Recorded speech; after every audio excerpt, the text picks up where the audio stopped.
fere be hada madella seri badema ala ya haramu ya o ko fe ciden ko sallallahu alaihi wasallam ako ala wa inna fil jasadi mudgha ako farikolo sogo budo be farikolo kono ida salahati salaha al jasad kullu na nyana farikolo be nyana wa ida fasadati fasara al jasad kullu na ciyana farikolo be ciyana ala wa hiya al qalbu ciden koye dusukunde mudu aye munye sogo bumi na bese ka nyimi nyi fulani nyogonje sogo bukoro wode o sogo bi fitini ciden ko be fari kolola me ko bade baye jo yoro bade bala fari kolola asogo bula mado fitini bese ka nyimi nyi fulani nyogonje me jo yoro bani ko bade baye fari kolo kono na nyana farikolo be nyana na ciyana farikolo be ciyana o ni mi fulen ninye ni e wosogo bukelen ciyana be ciyana laysat al ayni wala li anfu wala lisanu wala li yaddu wala rijlu wala li kibadi wala ghayraha min al adai inma hiya al qalbu ni sogo bukole juma nyate nunte nente bolote siente duskunte binyete anu nuna nyogona sufel anu nun tede jumando dusukun ninde koso cide sallallahu alaihi wasallam tumba ka duwula dusukunye fembayde soko bukele min fule ka fo farikolo la te na nyana farikolo be nyana na ciyana farikolo be ciyana nyate nunte nente bolote sente binyete qalb wodi ato ciden tumba faka duwul allahumma ya mukhallibul qulubi sabbit qulubuna ala dinika aba funti ala emi beddi sukun yele mandu sukun sabati ikadinaka allahumma musarriful qulub sarrif qulubuna ila taatika masam beddi sukun yele mayele mandu sukun yele makata ikabatoma walisanu madaru salahu wa fasaduhu ala alqalbi hada made inyali ani kacinyali abebe duskunde kade ninde koso akaka silamaye iki janto duskun nyali la akaka silamaye iki janto duskun nyali la fasalahu jawahir wa amalu jawarih tayyibu hada maden ka sufe kene manaw ika barak kene manaw kanye sufe kene manaw kanye akanye de ولكن السان كل سان في صلاح القلب مكوبه بدسكون درلي دبرو يكا كنما بارو كاني سوفي منو be kenema ni ubeye ukanye akanye de mekوبه بدسكون دبرو yijanto odela ema munafiqu ya ala yere ya yira uka jahiru kanyi uka bara munum be kenema ukanyi uka farkulo kenema la sufe ukanyi hemme tanke biskum manyala yumufu wa ijaratuhum tujibuka jisamuhum wa in yaqulu tasma li qawlihim ala kunniya munafiqu ye uka farkulo la hala abika bakode e wonu kuma nafana ibuka kuma lamme fana parce que on kadi anu be kuma ni dina e togomi nu ye kala hala kene mala farikolo sufew obi kabako nu kuma na fana uka kuma ukanyi kwa kuma masirile lakin qulubuhum qarabatu wal yaidu billah mi dusuku o gurjalende do ye munafiqi islamu chela ibe alak deli iba alak kalimbe islamu nyuma min yina fule ya jore laje farikolo kene mala nen kadi kuma masirile umbe fo iba fo mbe islamu min yini mbe mu'mini min yina fule me kene mala inde kanyi dusukun gurjalende do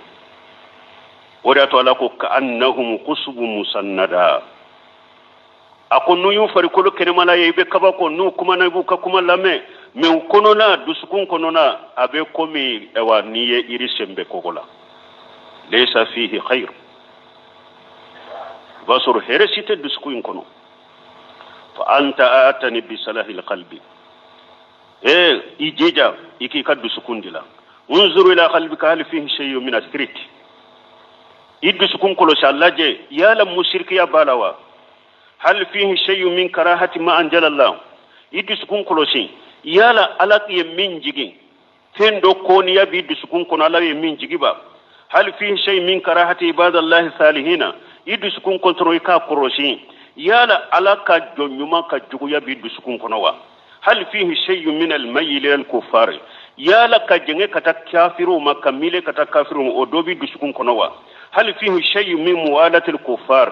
يالا كافر بسنيونيا دوبي دسكون كنوا هل فيه شيء من الحسد يالا هاشريا دوبي دسكون كنوا هل فيه شيء من القل يالا دمي دوبي دسكون كنوا هل فيه شيء من الحقد يالا بسنكونيا دوبي دسكون كنوا وما أصبح ذلك من الأمراض الأزهيمة الكثيرة في القلوب أني مين ينونو نانيو يه مين يدسكون بناو يه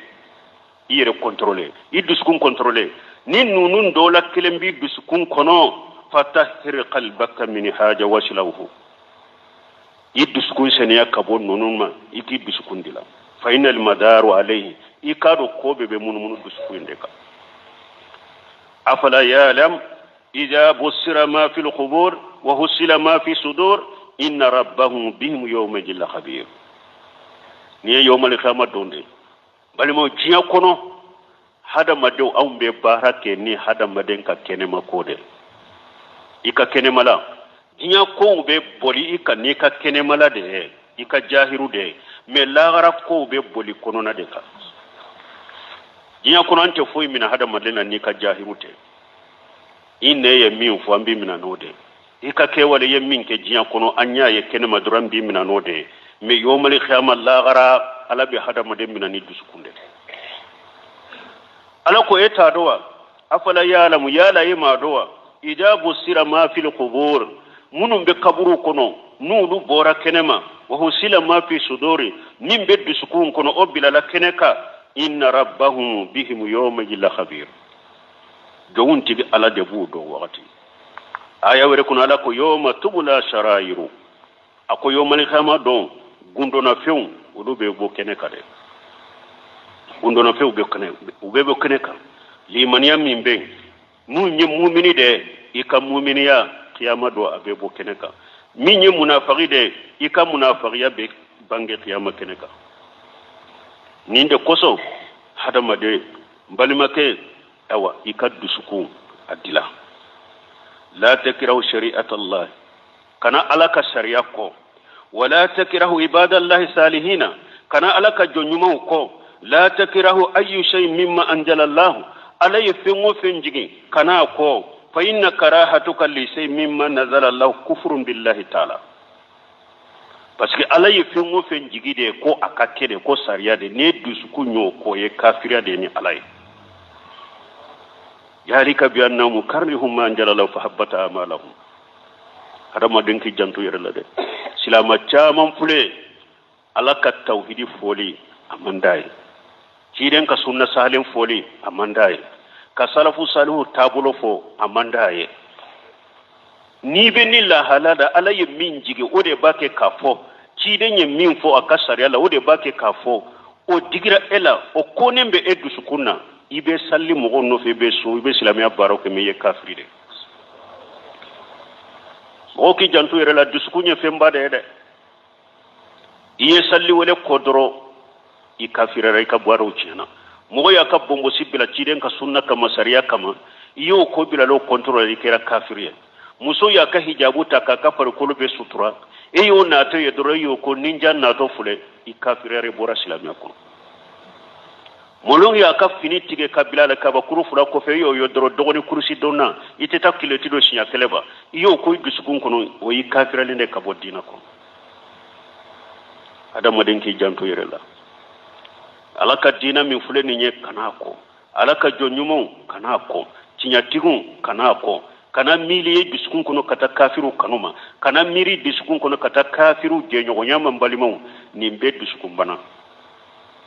besen kono yaw hasiri yaw mo nyuma dimi dusukun kono yere kolosuma dusukun ye fembade ciden fule ko de fonya soko bu kelembe farkolo na nyana farkolo be nyana na cinyana farkolo be cinyana ala wahiya alqalbu aw mugomin fana ala ka haramu na fora be dusukun de bolo kabaira junubu fitinio ni ya fo e ka bo mugo korosa mugo dusukun be ede bolo wa arjanna e tayba jannaba e taywa abe dusukun de bolo iba soro yere min ba fo ne dusukun kanyi kateme itaka nunu de yanka kuma wuye a ci da nya bila kene kare na ya soro dusukun kanyi te haramu kew ni dusukun nya na farikolo bebe nya ni dusukun nya yire la ko bombo sidi ya haramu ye i tegete so abaraka bombo sidi ni dusukun nya yire la ka fini fufu ko ye haramu ye i ka fini te fufu abara ni dusukun nya yire la ka sira la nya ko ki tege de wali musoma haramu do tegete di wali musoma abara ni dusukun to nya na farikolo kene mala be nyaw abedo hat farikolo kene mala be nyaw min niya ika farikolo kene mala manye ube ka kene ma bara manye dusukun de manye ci de nyaw fo hadisa wore lake akwa taqwa ha huna aya kore ake kata disima ko ala siranya be yande ci de nyaw fokke hadisa sahlende do min ni e ka araya siranya tumbe i disi kono so few tumba yira ni kala ya siranya ni duskuntu sirana ala ye doro farikolo to bebenya ika kenema bara bebenya me ni ya ye kenema baraw hari bi umanye umatile duskunde matile ambe ala dilala kanka duskundila wadi ya to qur'ana yere jugu ko famba ni ala ko onunazila min alquran ma huwa fihi shifa wa rahmatul lil alamin wa rahmatan lil mu'minina doni ke ba ko qur'ana ka fura folo abe yoro min fura o ye duskun kono na de ka duskun fura ke anye bana munun fo sisa ka fulan ka fo ya boala ka duskun fura ke ka ala ka jonyuma ka koni ya boala ka duskun fura ke ka hasiri ya boala ka duskun fura ke ka dimi boala jonyuma ka dimu koro ka duskun fura ke ka besen konew ni hasida ku boala ka mile kata kafiru kanuma ko boala ka mile kata kafiru jonyonya ma ko boala ka fenko i dusukun kono lay min jigi ko bo dusukun kono qur'ana fural la nyine ni